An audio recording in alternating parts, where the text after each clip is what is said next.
On today's show, Bronwyn Liber highlights a young entrepreneur's new business. Swim had their first meet this week. We recap the meet and football scrimmage. These stories and more on this edition of HTN Daily.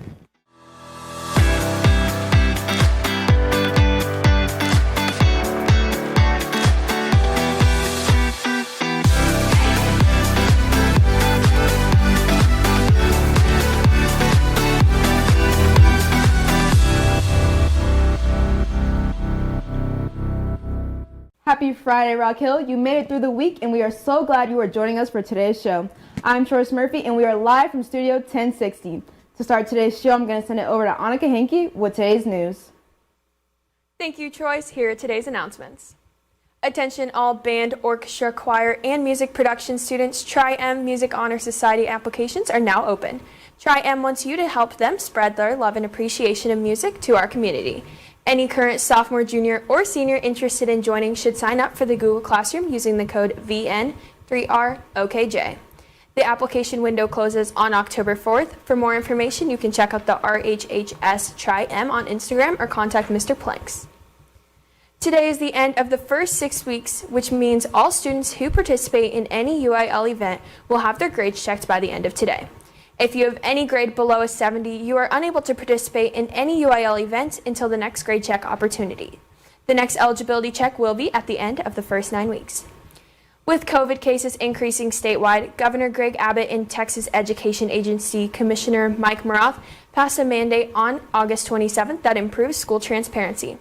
Yesterday, these two agencies ruled out a new statewide COVID-19 dashboard where you can see statewide numbers for the virus in schools each week. The mandate states reports regarding district COVID cases are to be submitted weekly to an online form by the Texas Education Agency and Texas Department of State Health Services. All school districts, including Prosper ISD, update weekly a district dashboard as well. It is important to note the dashboard only shows lab-confirmed cases. That's all of today's news. Back to you, Troy. Thank you, Anica. After working at a popular drink shop in Frisco that closed down, a recent Prosper graduate decided to open her own. Bronwyn Liber has the story. Down on Preston, sitting right next to the Texaco, you may be driving by and see a little red trailer set up next to it. That's just the brand new Sipz Gourmet Soda truck. Opening back on August 8th, Sipz was started up by Riley Boyd, a recent graduate. So I worked at a business similar to this in Frisco, and it shut down. So to turn a negative into a positive, I decided to open up my own business. Offering 20 base beverages, 81 drink combinations, 31 syrup flavors, 52 snow cone flavors, along with fun snacks such as cookies and popcorns, Sipz has begun to attract customers of all ages. Not only have they created creative drinks, they wanted to make sure the name fit their drinks just right. You can get drinks such as Outer Banks, Black Widow, the Willy Wonka, the Tiger King, and so much more. A lot of people compare us to Sonic, but we have way more flavors than Sonic and way more combinations. When asked what advice she'd give the other teens looking to start their own business, she believed that you should just go for it and don't be scared. It's really stressful at first, but it definitely gets easier, and then whenever you see progress happening and success happening, it's very rewarding. Through the challenges of starting her own business, especially just being in her teens, let alone opening in the midst of a pandemic, Riley has fought for Sipz and hopes to share her tasty drinks with the rest of Prosper. For HTN Daily, I'm Bronwyn Liber. Now Juan Duron is in studio with Silas Ivy to talk about the scrimmage last night against Wichita Falls.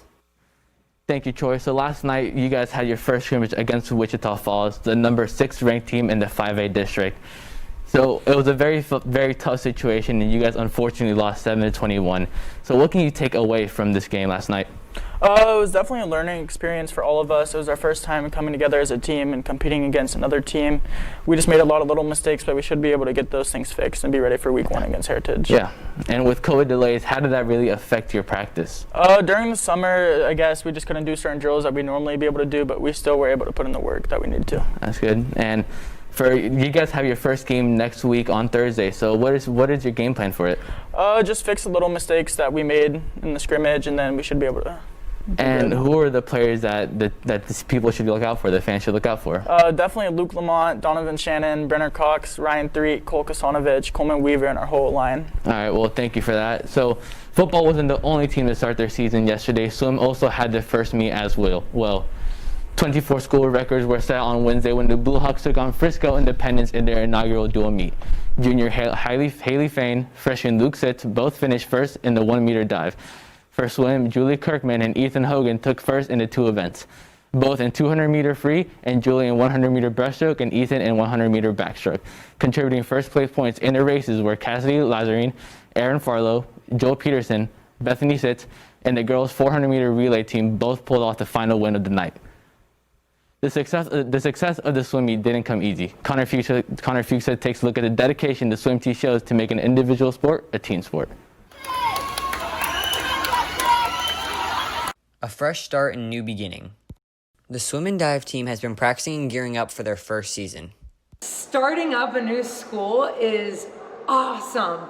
We really get to set a tone for what we want our team culture to be. It's not necessarily just about time.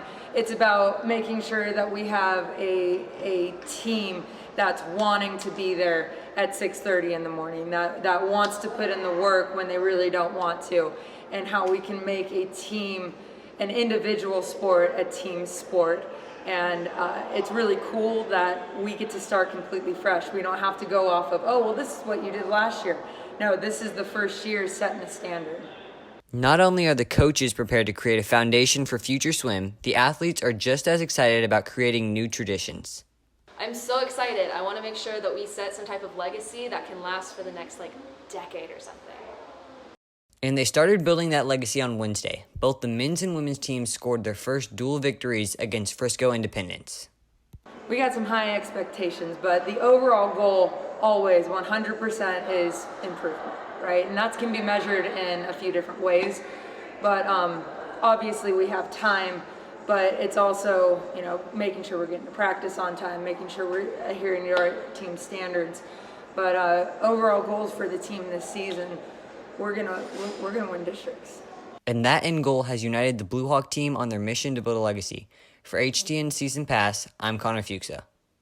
That's all for today's show. For HTN Daily, I'm Anica Hankey. I'm Juan Duron. And I'm Trois Murphy. Mask up and rock on.